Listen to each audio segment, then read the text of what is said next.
If you don't know me, I'm Cal Ewing, and I'm the, co-host of this Canucks U.S. investing meetup group. Canuck, if you don't know, Jason is a Canadian. So U.S. real estate investing for Canucks. And I would like to invite my guest, Jason Hirko. Is that how you say your last name? Hirko? Yep. Jason Hirko. So he's going to be doing most of the talking tonight. I really appreciate you coming on tonight, Jason. I know you've got a pretty busy schedule, so this is awesome. And Jason here is actually one of my hard money lender. He helps me get deals done down in Houston.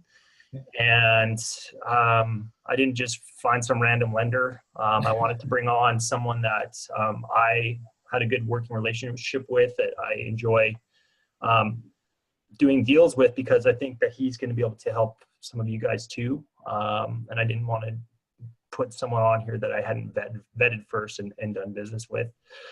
So he's going to be able to answer basically how Canadians can use hard money lenders. What are some of the obstacles? What a lender looks at from a foreign national perspective in the U.S. And then we can just talk general lending, answer you guys' questions. We might just talk real estate as well, just deals that we've done, because Jason's also an investor. So welcome aboard, Jason. Hey, thanks very much for having me. I'm excited. Yeah, so you're down in Texas. Yep. Why don't you just tell a little bit of background about what you do, how you got there, and some of your investing experience and stuff?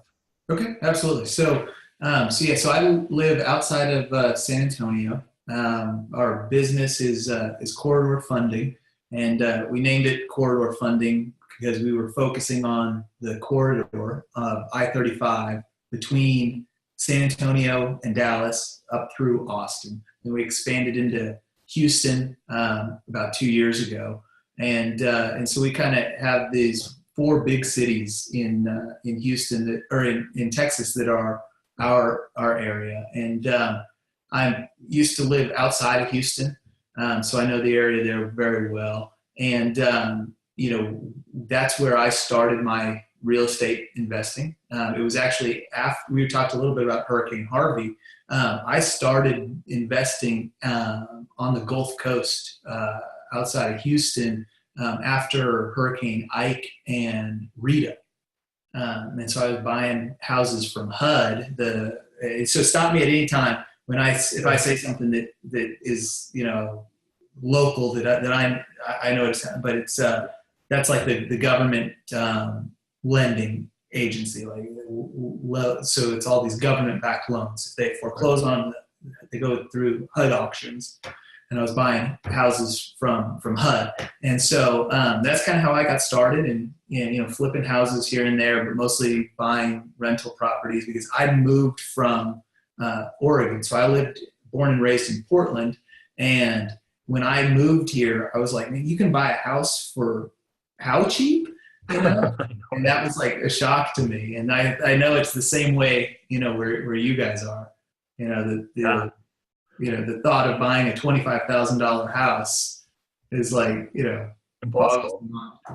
Yeah, you could buy a condo for $500,000. Yeah. Yeah. Exactly. So that's kind of how we got started. And so, we have been doing the hard money lending thing for a few years now. And so basically, what that is we're a lender that's different than a bank, in that a bank is mostly concerned about you as the borrower. They want to know everything about you inside and out, from your work history, where the money, not just the money in your bank account, but where it came from. They want to know, all that they can about you. And then they just want to get a value for the property to make sure that the property is an okay investment. And we're kind of the flip of that. We want to make sure that the borrower is, a good risk, but the main thing that we're focusing on is the property. And so we underwrite the property, and whether that be, you doing a rehab on it to build equity in it, or buying it under market value to capture equity in it when you buy it. That's what a hard money lender looks at. And so, the bank would be like more of a conventional lender. they're going to be like a long-term option, whereas a hard money lender is going to be a shorter term. And a private money lender is kind of maybe somewhere in between that a little bit. They're just generally folks that are lending out, their money. So I've got some friends that do that. They maybe can get a loan from the bank with their signature. They'll borrow that money at 6%, lend it out to somebody at 8%, and make the 2% spread. Or something like that. Whereas ours is, similar concept, just a little bit more institutionalized. Okay, yeah. So you guys are a private company, but you're not a bank. That's right. Yeah. Exactly. Okay. So where do you guys get the funds? Like, do you have private investors that contribute, or how does that all work? Yeah. So we have a couple of investors that invest the money so that we can write these loans. And so we underwrite the loans, we fund the loans, and then we have a couple of investors on the back end that we sell the loans to. So we continue to service the loans, but when we run out of money, so to speak, then we sell the loans to another investor, and then we get that money back so that we can lend it out again. And so it's kind of like this recycling of capital. So if you were going to lend $100 million in a year, you wouldn't have to go out and raise $100 million of investment. So you could just kind of take a smaller chunk and just keep recycling it. Okay. And is that what most hard money lenders do? I think most hard money lenders, they go out and they're using, it's either like one rich guy who's lending out his money, or or he's has the ability to go to a bank and get a loan from the bank and then lend off that and make the spread in between the two, or it's somebody that's going out and actually raising a fund. And so, like, one of our competitors in Austin, that's what they do. And they have like a fund that they have, we're going to raise, $300 million of private investment. And then we're going to lend that out till it's gone. And we're going to pay a return on that. And then once that's done, then we'll start another fund. And so ours is kind of different in that we never have, capital constraints, because if we are running low on cash, then we just sell more loans. So, gotcha. Yeah. Okay. Well, let's maybe start with just how you look at a deal. So I'm an investor, not necessarily Canadian in this case, but just I'm an investor and I've got a deal. Right. Let's just go from a lender's perspective. What are you looking for in me, in my deal, in my history, all that stuff? Yeah, absolutely. So the biggest thing that matters to us when we're looking at a new borrower or a new to us borrower is, kind of what their experience in real estate is. So, it doesn't have to be that, hey, I've, flipped 10 houses in the last year, but, somebody that knows what they're, kind of looking at, it's had some sort of real estate experience, is very helpful. And so a lot of the ways that people kind of get started in that, if they say, hey, I've never done real estate before, is they'll, partner with somebody who has. And so I know that a lot of people go into a partnership, their first one, with somebody who's experienced, and they say, hey, look, I will put up the money for the down payment and interest payments for a loan. You walk me through it, we'll split the profits 50-50. And, so that's a great way for people to get that first, property under their belt. And we also look at credit score, cash in the bank, income, and, the debt that they have.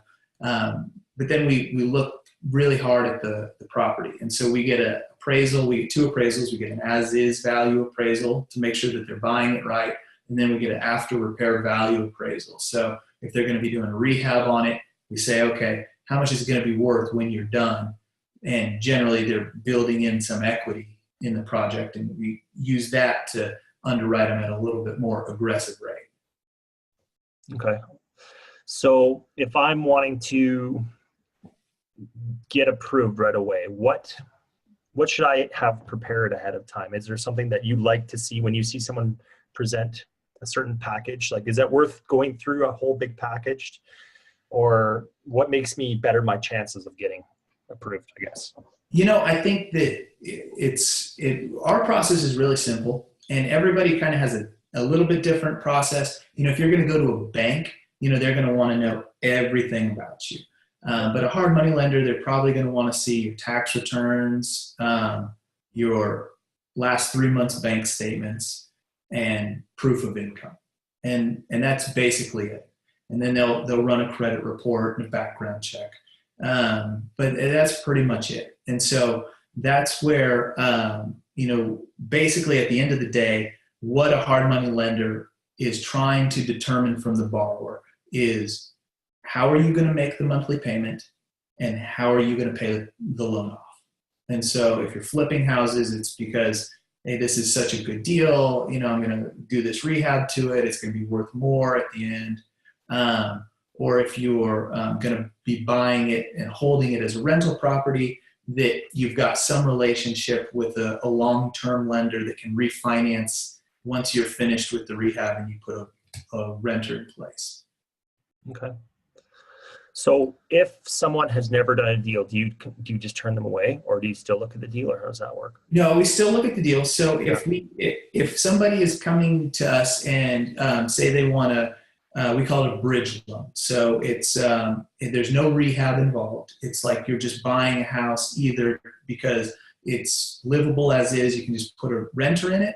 We determine that doesn't require any experience. You're just going to buy it and become a landlord.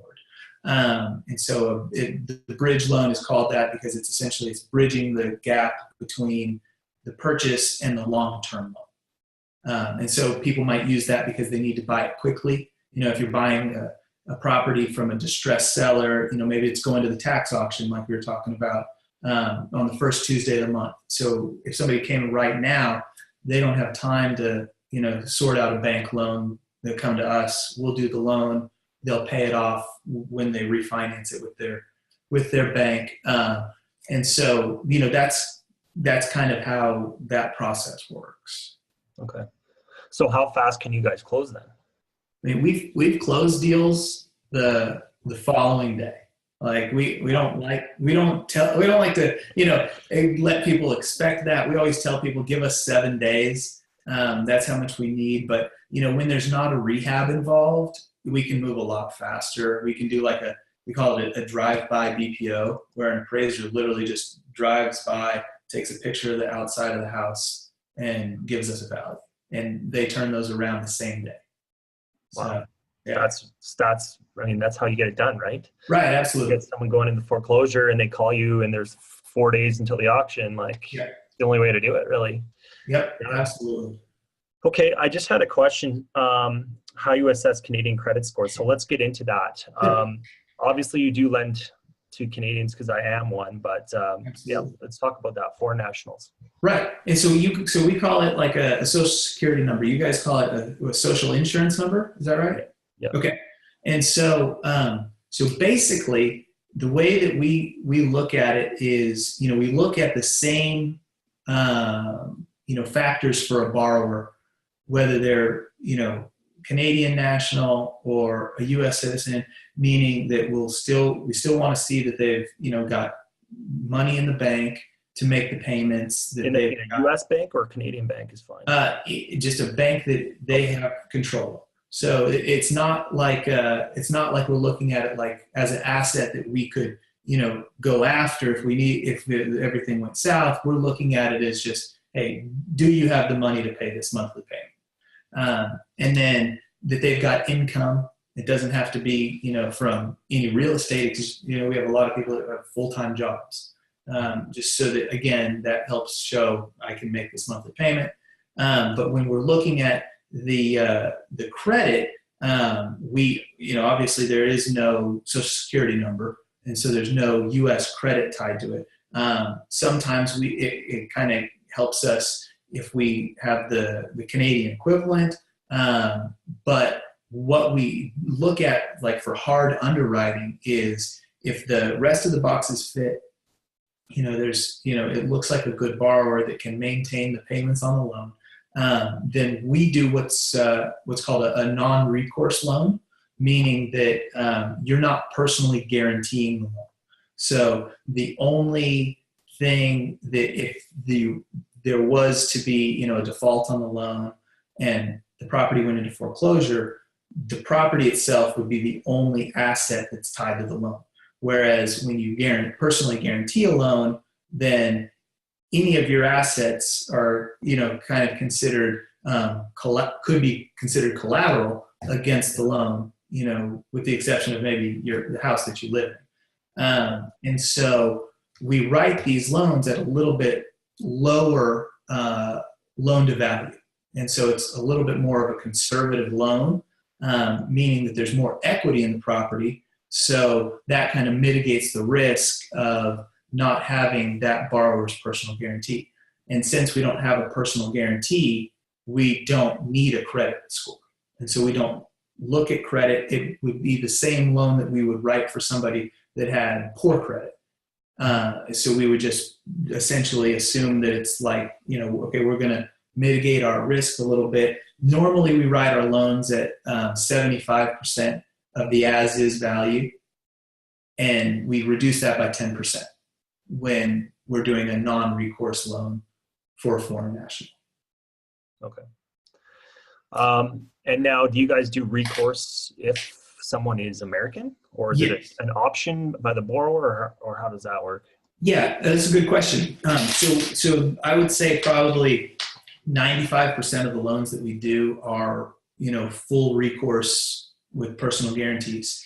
And that's just, to get the highest loan to value. When you're talking about a rehab loan, we can, go up to 80% of the as-is value. And the way that we do it, and I've got it, I went back and I looked at some of the deals that we've done for Canadian nationals. And the interesting thing is, Cal, this was actually one of your deals that you did in Lamarck.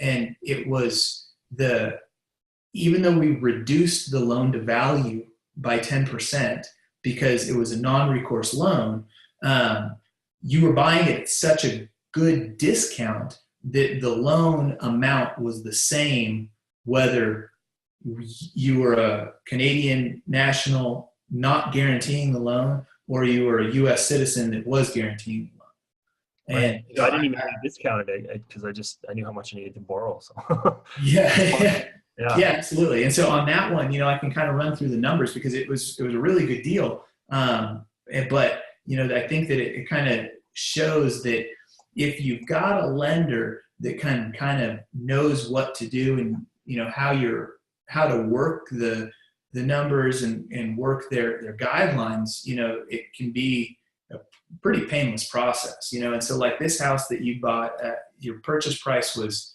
$85,000 and the as-is value was $145,000. So you're buying at a serious discount. But what we normally do, the way that we figure our loan calculation on this kind of loan is we say, okay, we're going to take 75% of the as-is value not to exceed 90% of your purchase price. And so then what we do for foreign nationals is we reduce that loan to as-is value by 10%. So it makes it 65% of the as-is value not to exceed 90% of the cost. And so if we were writing it for a U.S. citizen, we would say it's either the lesser of 75% of the as-is value, which was about $108,000, or $75,000 or $76,500, which was 90% of your purchase price. And so when we looked at you as a foreign national, we said, well, it's either going to be the lesser of 65% of the as-is value, which was $94,000 and change, or 90% of the cost, which was $76,500. And so we did the loan at $76,500. So even if you weren't a Canadian national, you would have still got the same rate or the same loan amount on that same rate and term and everything. Okay. Just because we were able to kind of work the numbers in your favor. Yeah. So, and this, I'll back up a little bit. So this deal that we were talking about, what we did is we were basically buying it just below value through Jason. And then we were just turning around and selling it, what we call wholesaling. So we just sold it as is. We put it on the market and just sold it as is. So, and you want that 90% of purchase price just because you want your borrower to have skin in the game, or why not just do the 70 or 65% of that? No, that's exactly it. It's all just a skin in the game kind of calculation. Okay. And Chris has a question here. Is there a minimum loan amount? I have a house at $12K purchase price and I'd like a $6K loan for this. Is that doable? No. So our minimum loan amount is $75,000. And so that includes the loan for the purchase price, and then we'll lend 100% of the rehab. So even if you're buying a $50,000 house, if you were going to put $50,000 into it, we could still lend on that because it'd be over the $75,000. Okay. Chris, is that an actual deal you're doing? Yeah. Where is that? I'm curious. Yeah, are you an outhouse flipper? Yes, it is. Wow. Where's that at? Where? Where's that at, Chris? You can talk too if you want to unmute yourself, whichever. Not saying. Not saying. Do you know of any options for those lower value homes? Are there lenders out there that do those, or? That's a really hard area because, and the reason that it's hard for a lender to lend on something like that is, if you ever did have to foreclose on a property, which thankfully we've never had to foreclose on a property, which is awesome. But it costs about $20,000 to $30,000 in legal fees. Right. And so it costs $25,000 on a $6,000 house or a $600,000 house. Yeah. So it just doesn't make sense for you guys. Yeah. It's just, there's really no way around it. And so there are some folks that do it, but it's few and far between. Okay. But yeah, that's Chris just said that will do as little as 5K. So yeah, there are options out there. Yeah, there are. Yeah. Okay. Now this is a strategy that I like, and you didn't seem to have a problem with it, but we use hard money, and then we bring in a private lender to come in. And so we usually go up to about 80% loan to value, using a private lender on top as a second lender. Right. Is that pretty typical? Is that what a lot of people do? Are you guys fine with that? Like, what's your thoughts on that? Yeah. So basically, we have the first lien position, and then you bring in a private lender that takes a second lien, or, sometimes they call it gap financing, where you're kind of bridging the gap there between the purchase price and the loan amount. And we're okay with it. It doesn't really affect anything on our side, except for that, we look at, kind of what's the exit strategy. We look at that a little bit more. We want to make sure that somebody's not getting themselves in over their head, and we never want somebody to be in a position where they say, I've made such a mess of this that it's easier for me to just walk away.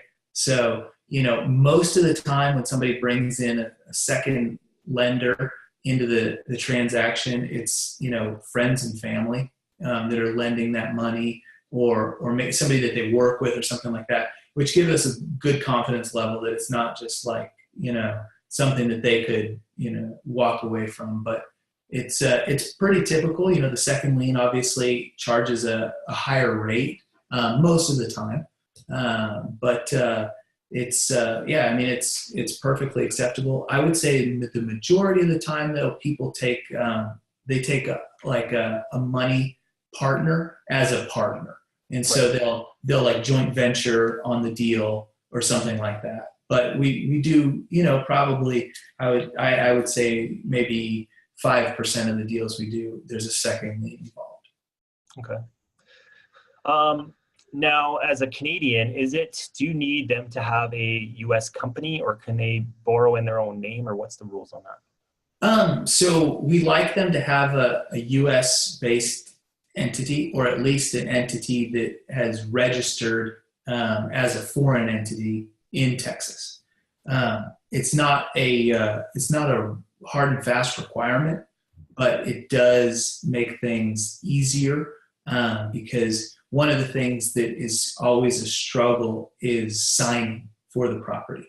When you're, at closing, signing the, everything from the warranty deed to the loan documents, it makes it easier if everything's in an entity and you're just signing on behalf of the entity that's a U.S.-based company. That does make it easier, but it can be done either way. Okay.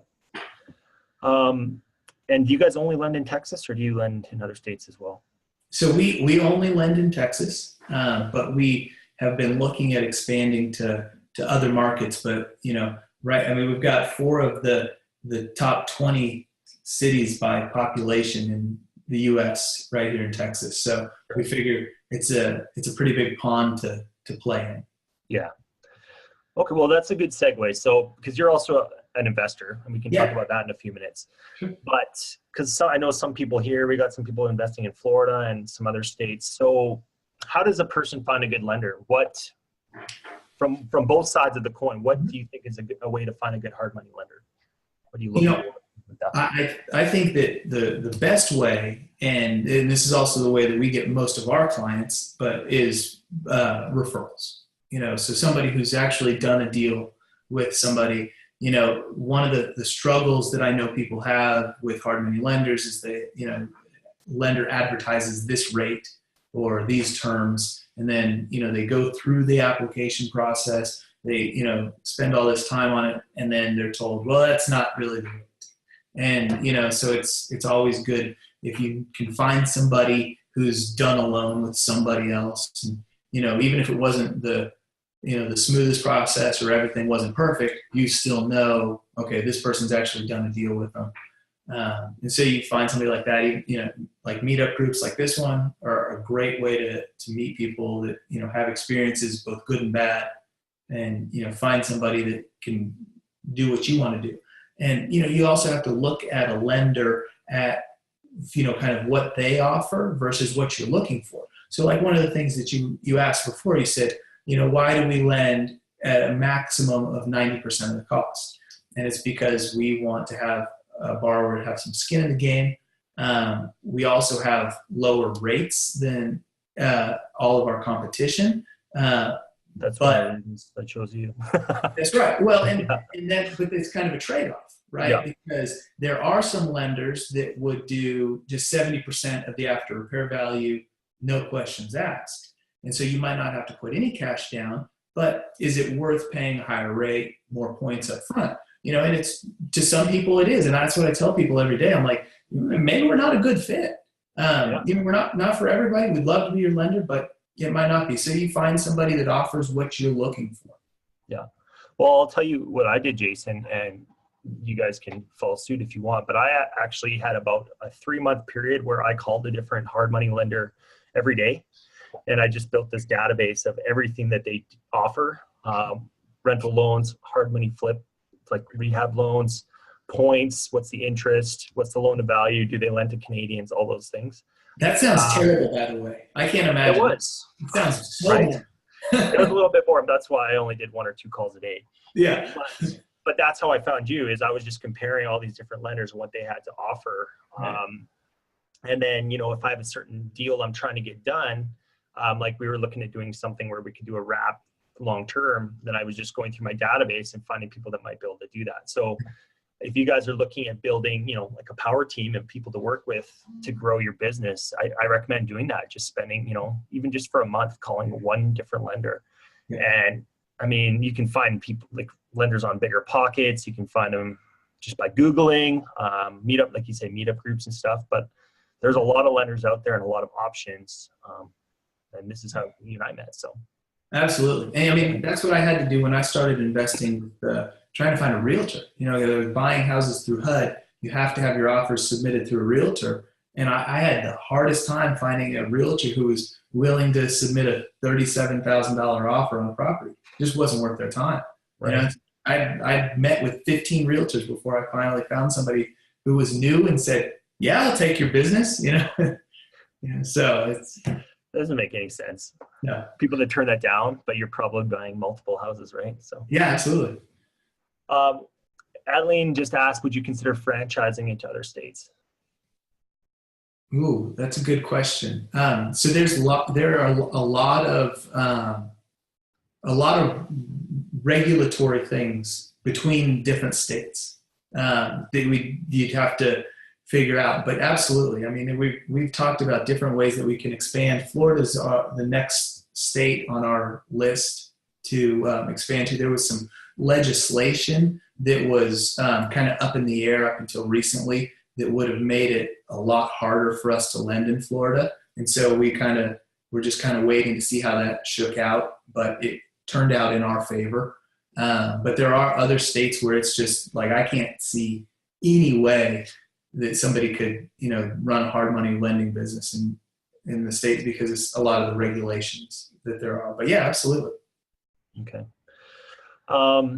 Now, I know that there's lots of scams out there because I'm part of some lending Facebook groups, and there's people that are offering like 5% and 1 point and things like that. Yeah. I mean, do you ever come across that? And how do you, I guess, just referrals, right? You want to talk to clients to make sure. Yeah. That's a bad situation. Right. And it's that old saying, I know a lot of the people that, you're probably talking about, we won't name names, but, if it's too good to be true, it probably is. And I always just would suggest to people, look at it from the lender's perspective. The federal government is lending money to banks at 5%. So how is anybody going to give you a hard money loan with, no documentation needed for 4%? It just doesn't make sense. So I just kind of look at it on the whole. And the one thing that I always tell people to look out for, it's the biggest telltale sign of a scam is upfront fees. There's lenders out there that say, hey, we'll give you 6% interest on your flips and no points, and we'll fund 100% of your deal. All we need is $3,000 for an application fee, and we'll get you set up on this golden program. It's like they've probably never written a loan before. They're just, they're all of their revenue comes from these applications, and these people think, oh, this is great because I only have $3,000 to my name. I don't have the money for a down payment. And it's like, then they end up losing everything. Yeah. Even on LinkedIn, I find like fake profiles and things like that, and they message you bogus loans. So yeah. Someone told me once, the harder it is to get into the loan, the easier it is to get out of, and vice versa. So if it's super easy to get in, getting out of it might be a challenge, right? So yeah, absolutely. Yeah. And there's a lot of tricks that people do, and it gives hard money lenders a bad name. I wrote a blog post a couple of weeks ago because I had a guy call me and he was talking to me about prepayment penalties. So it was like the penalty that you pay if you pay off the loan before a certain amount of time. And our loans don't have prepayment penalties, but the loan that he was in had a 1-year prepayment penalty. And so if he paid off the loan before 1 year, he'd get charged 1%. Brutal. Yeah, it was brutal. But the thing about it was the prepayment penalty date and the loan term was the same. And so his maturity date was the same date as his prepayment penalty. And he got a 1% extension fee if he went over his maturity date. So there was no way he wasn't going to pay a 1% fee. Because if he paid it off the day before, he'd get the prepayment penalty. If he paid it off the day after, he'd get the extension fee penalty. Oh man! And so it's just this trick, and I told him, like, how did they ever expect to get repeat business doing that? Yeah. So. Yeah, it's like, well, you guys can basically set your own terms, right? Like it's just whatever goes. I mean, I'm sure there's regulations, but yeah, I mean, and there's laws that set the maximum interest rates, but it's like 18%. Yeah. Per year is like the maximum interest rate you can set, but anything else is kind of, it's really buyer beware. So that's why a personal experience is always the best. Okay, well, let's talk a little bit about your own investing. So you're mainly a landlord, you're saying, but just talk a little bit about your real estate background. Yeah, absolutely. So, like I said, I was buying houses in the Beaumont area, which is outside of Houston. It's about an hour east of Houston, and it was right after they had the series of not earthquakes, but hurricanes with Hurricane Ike and Hurricane Rita. And they came through and they caused quite a bit of damage in that area. And so I was buying houses pretty cheap. The cheapest one I ever bought was $25,000, and I put maybe $7,500 in it to fix it up. And I've got it rented out. I still own it today. I rented it out for like $875 a month. So I was always looking at the people they talk about the 1% rule. Where you want to get 1% every month of your total cost in rent revenue, and I was trying to get the 2% rule. That was what I was looking at down there, and that was a great market for it. But I've owned those properties for years, and I still own quite a few of them, and you haven't seen the appreciation that you've seen in other places. So, I was buying, sub $50,000 houses that were cash flowing great, when other people were, buying a $200,000 house in Austin that's now worth, $500,000. And so, there's always the trade-off. But so I did the residential thing. I moved into multifamily, bought a multifamily property. And then since I've been out in San Antonio, I've been getting into more commercial deals. And so now I've got some commercial properties and working on my first ground up commercial deal. We're building a gas station and a fast food restaurant, like a drive-through type restaurant. So that's kind of that's a whole different learning curve there. Yeah, absolutely. But the thing that I like about commercial investing as opposed to residential investing is the tenants. Because they're only there for during business hours, and if there's a problem, it's usually between 8 and 5. It's not a leaky toilet at 2 in the morning. So do you use property management for all of your rentals, or do you manage them yourself? So I use Property Manager for all of my residential stuff. I manage the commercial stuff myself because it's simple. But the residential stuff, I tried doing it myself on the first property that I bought, and I kind of had this hard learning experience when I bought this property, and it only needed like paint and flooring. And I said, I'm going to do this myself on, evenings and weekends, still working my full-time job. And I said, this will be a great thing. And so I started doing it, realized I didn't really know what I was doing. And, about 3 months later, I finally finished. And I thought, man, that was terrible. I didn't have a property manager to do this. Now I got to go rent this thing out myself. And it took me a month to rent it out. And then on my next property, it was a real similar thing. And I said, I'm just going to hire somebody to do all this for me. Hired a property manager.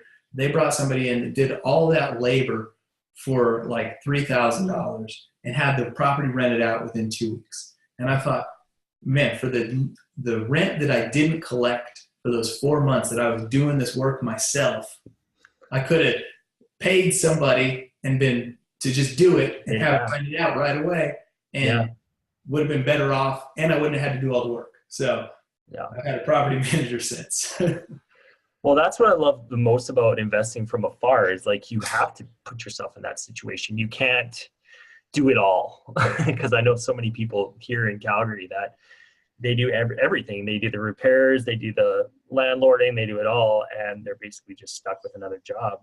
Yeah. So when you invest from afar, like we're doing, you can't do that. You have to outsource and you have to build teams. And so you're basically setting yourself up so you can do this from Fiji or Canada or wherever you want, right?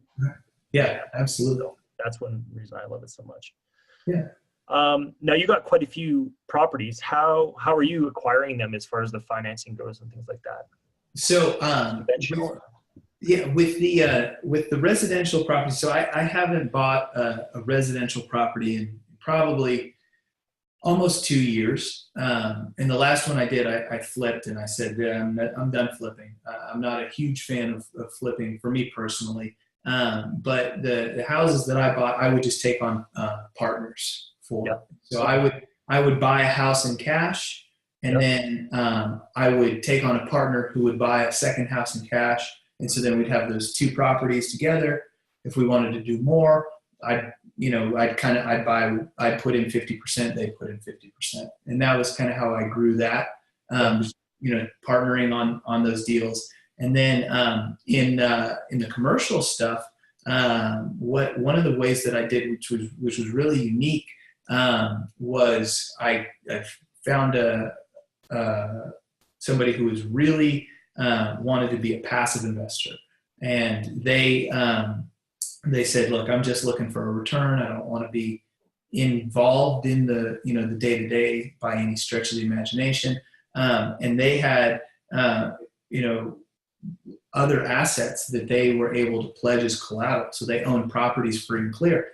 And so we were able to get a loan on it by cross-collateralizing the other properties. And so we didn't have to put any money into the project at all.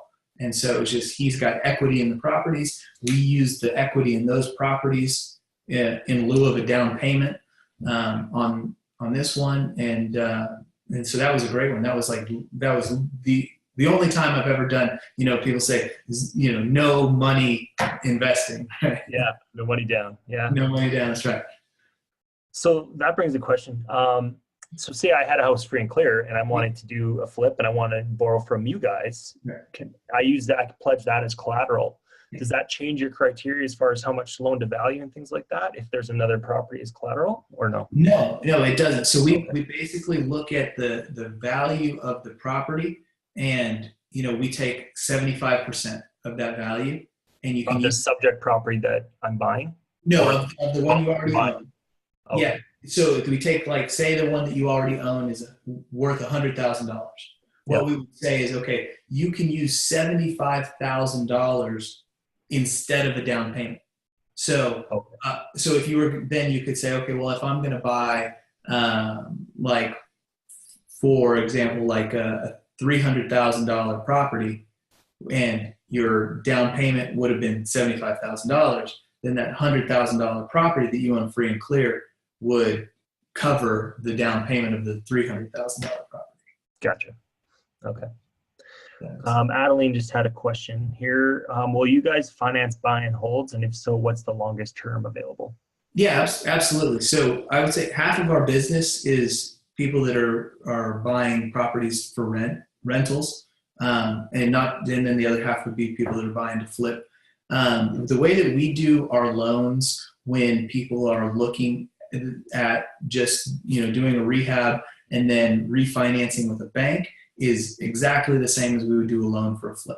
And so we don't even need to know what your plan is. I have investors that say, I go into deals and I don't know if I'm going to flip it or if I'm going to hold it as a rental.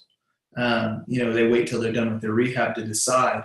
And so it doesn't matter. But if you're going to go into it with the expectation that this is what I'm going to do, I'm going to do a rehab on this property and I'm going to, hold it long term.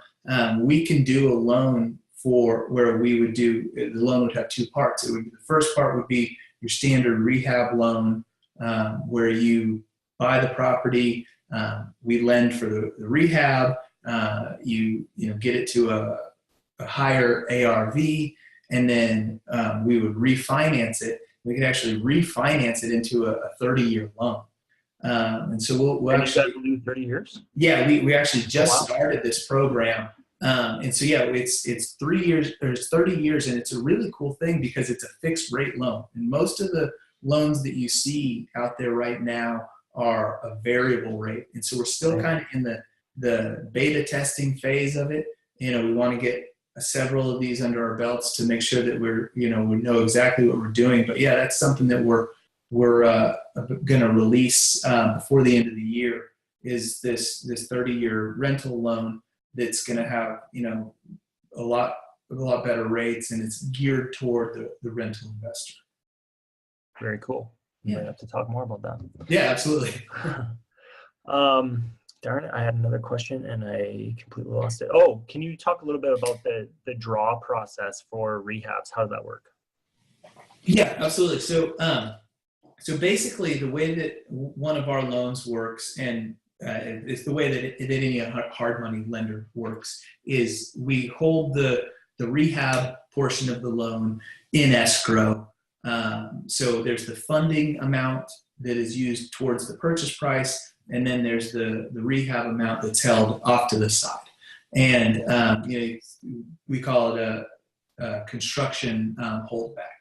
And so basically the way that we work is, when you go into your property, you start the rehab, and then as you progress through the rehab, you submit a draw request, which is basically, here's the work I've done so far, and here's what it's cost me so far.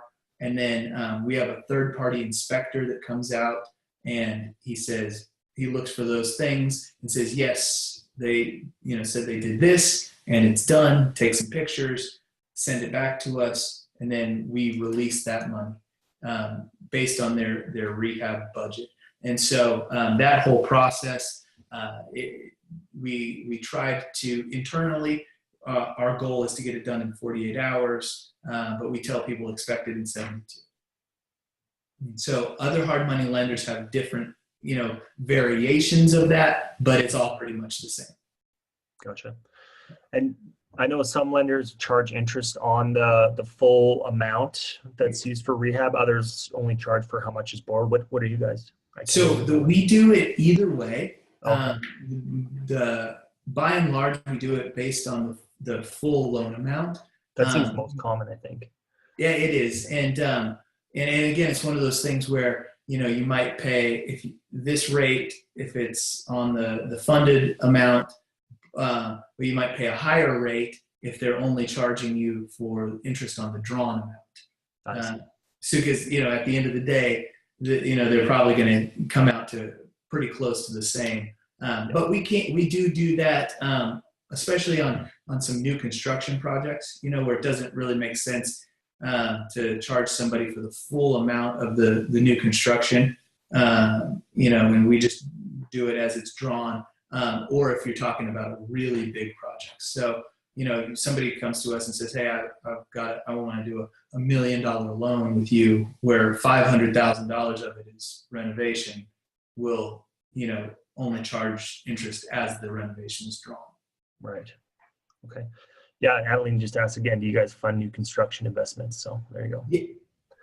Yeah, we do. The new construction, it's all pretty much the same. It's in that 10% interest, 2 points kind of range. We do most of our new construction at 10.5 and 2.5. So yeah, but we do new construction.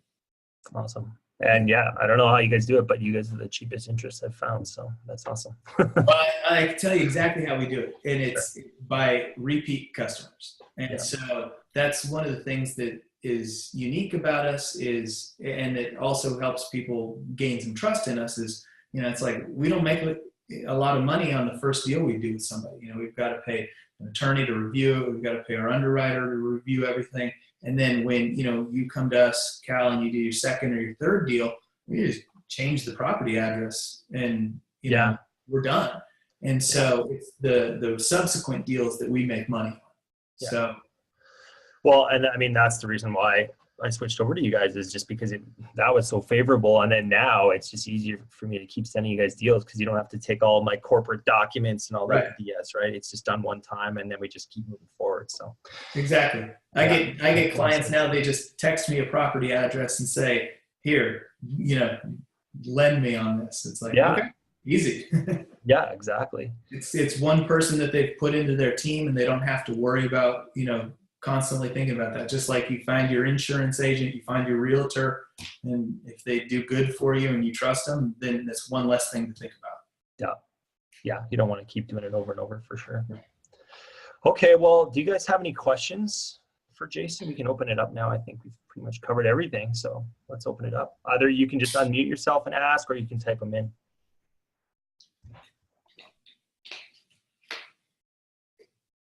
And I'm just going to make sure everyone's allowed to talk here.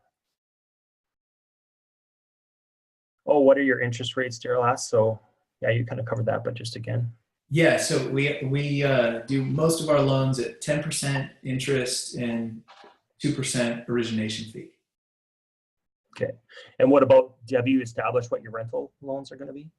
So the rental loans, they're going to be in the high 6s and low 7s, okay, just depending on the loan to value and then some borrower qualifications. So it'll be somewhere in that range. Okay. And one of the cool things about it will also be that there's options for an interest only period, up to 5 years, where the first 5 years you're only making the interest payments and not making a payment towards the principal. So your payments will be a little bit lower for the first 5 years. Gotcha. Okay.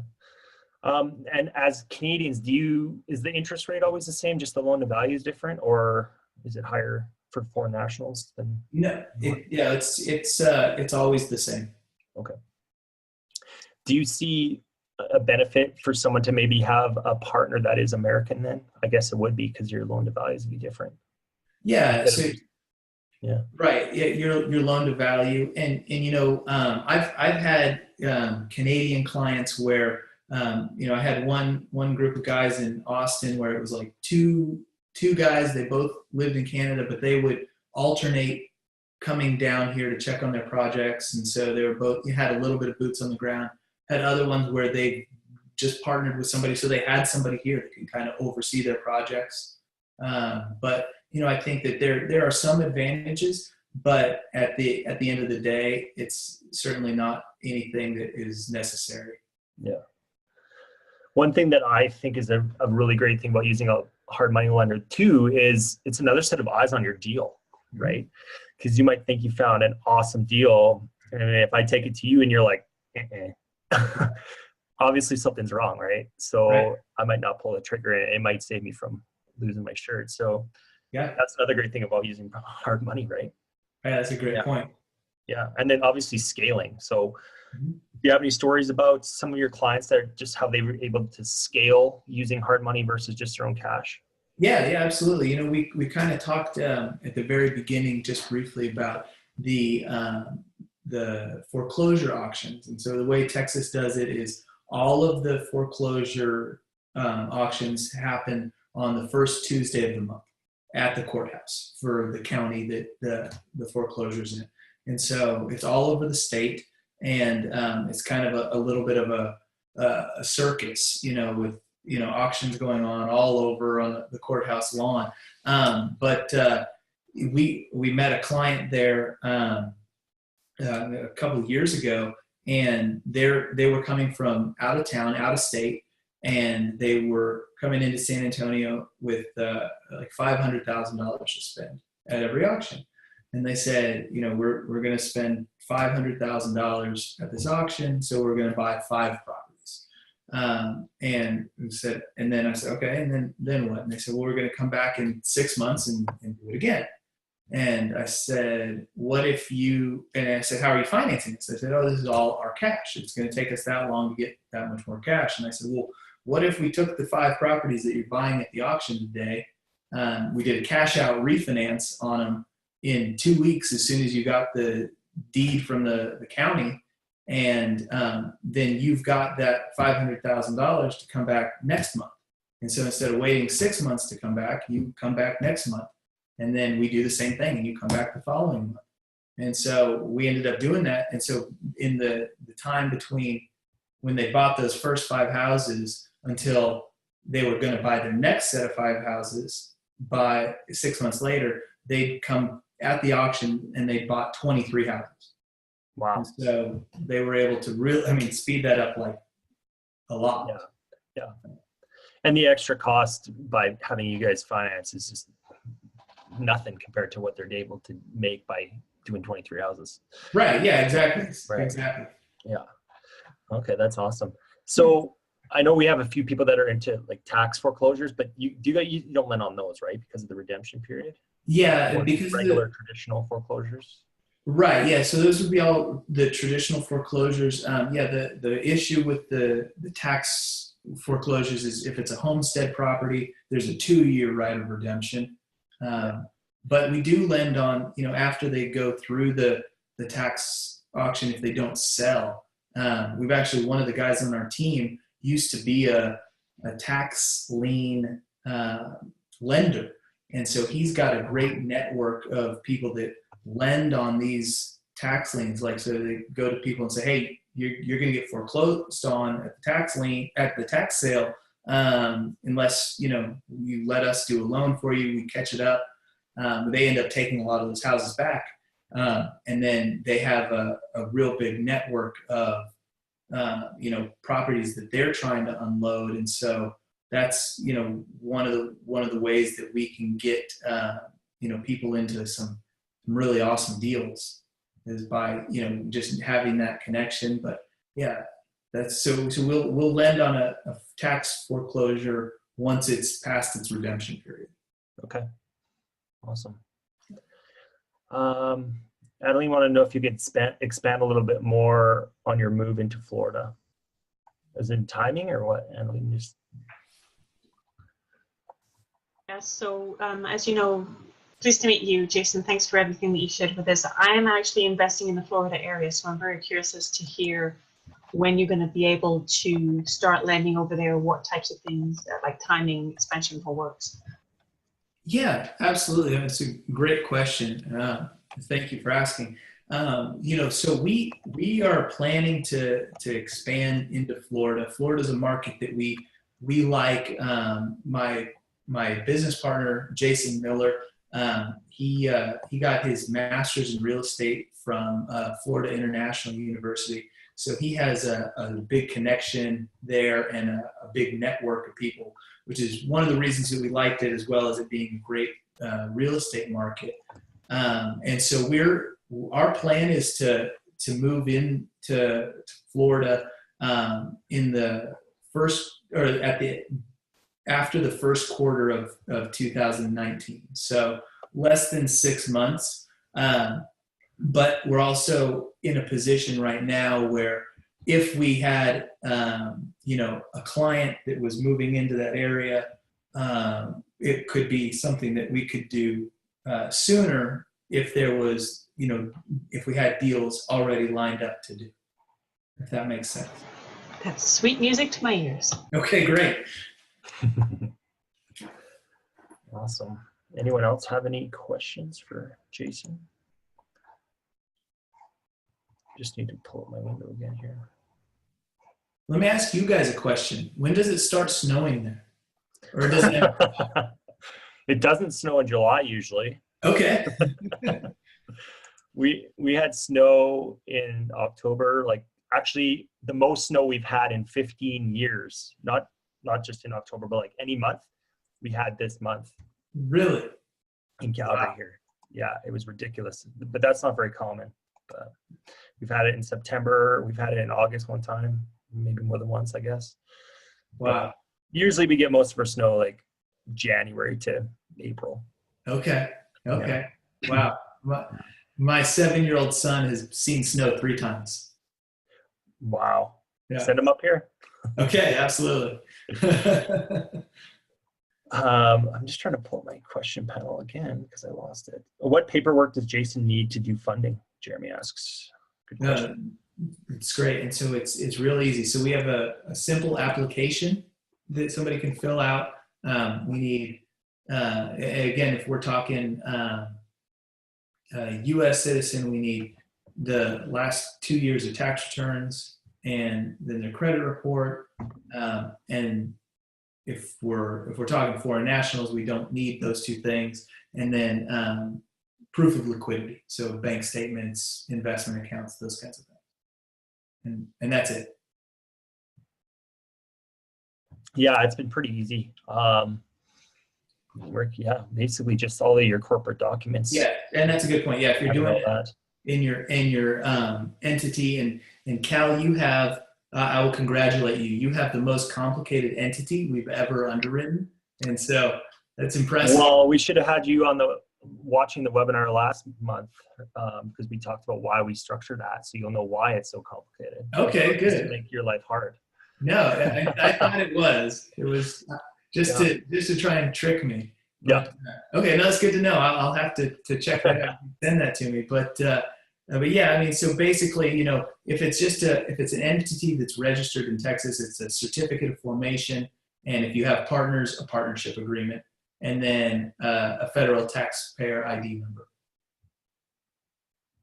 for the entity. Awesome. And then, yeah, you guys do an appraisal, and then we got to make sure insurance is lined up. Right. You guys have to be on the policy as a lender, right? Yeah, as the additional insured as the mortgagee. Yeah. And usually the title company is handling all that between the lender and the borrower anyway, so it's pretty easy there. Yep. So. Yeah, that's the great thing about, a title company in Texas is regulated by the state more than we are as a lender. They're regulated by the insurance board, and so you're going to pay the same amount no matter what title company you go to. So that's a great thing to figure out on your team. Which title company gives you the best service and is able to work through those issues the best for you, because it's going to cost you the same amount no matter who you go to. So you find the one that works well for you. And then one thing I find is just being here in Calgary is we always try to get all the docs the day before. Mm-hmm. Because I've had situations where, obviously you guys have to do all your due diligence, make sure everything's signed and filled out correctly, and then closing gets pushed back a date. So always try to make sure you're signing the day before. And then usually what we do is we scan all the docs, send them to the title company, and then mail them overnight. Right. So that way you can close on time. But yeah, we do. I mean, I do everything from Calgary, so it's pretty easy. Yeah. And that's a good point. What I always tell people when there's, when they're doing a remote closing like that, is to send us the documents before you mail them, in case there's something you missed, an initial on a page or a date somewhere, that you can fix that real quick so everything doesn't get pushed back. Yeah, man, that would be annoying. That's one little signature. Yeah. Right. Yeah. Jeremy just asked if previous web sessions are available. Last one we did about the entities and stuff, he didn't want it put out publicly. So I'll see if we have it recorded, and I can send you a link, Jeremy. But this one is being recorded, and I'm going to share it in the meetup group email. So once we get it, we're just going to edit it a little bit, and then we'll share that with you guys so you can watch this one again. Anyone else have any questions? This has been awesome. Thank you very much. Some good stuff. Yeah. Enjoyed it. Yeah, this is the first time Jason and I have actually talked really. I've sent him a couple deals, but that's about it. So yeah, absolutely. Good. All right. Well, yeah, I guess unless you guys have questions, I guess we'll wrap it up here. We've been just over an hour, so this has been great. And if you guys have any questions, that come up later, you can send them to me. Jason, I put your website there too. Okay. Do you mind sharing your email address? People can share. Absolutely. Yeah. So the website is corridorfunding.com. And then my email address is J and my last name Hirko, which is HIRKO @corridorfunding.com. So jhirko @corridorfunding.com. Perfect. Yeah. All right. I'm just going to scroll down here one more time, just make sure I didn't miss anything. Oh, Jason's contact info. That's what he wanted. Okay, perfect. Cool. Yeah. Well, thank you guys so much. Yeah, we appreciate everyone coming on tonight. We had a really great turnout. We're going to be setting up a live event the first Wednesday. I'm going to email it out. I believe it's the first Wednesday of November. We're just finalizing with our guest. So hopefully we can see you out. It's going to be at the university. in the entrepreneur room in the basement of McEwen Student Center. So look for that probably next week. I'll blast that out. Jason, this has been amazing. Maybe we'll have you again next year. Okay. Something else. Right, And yeah, if you guys have any questions for Jason, just hit him up. yeah, Get some absolutely. deals done. Thank you guys so much.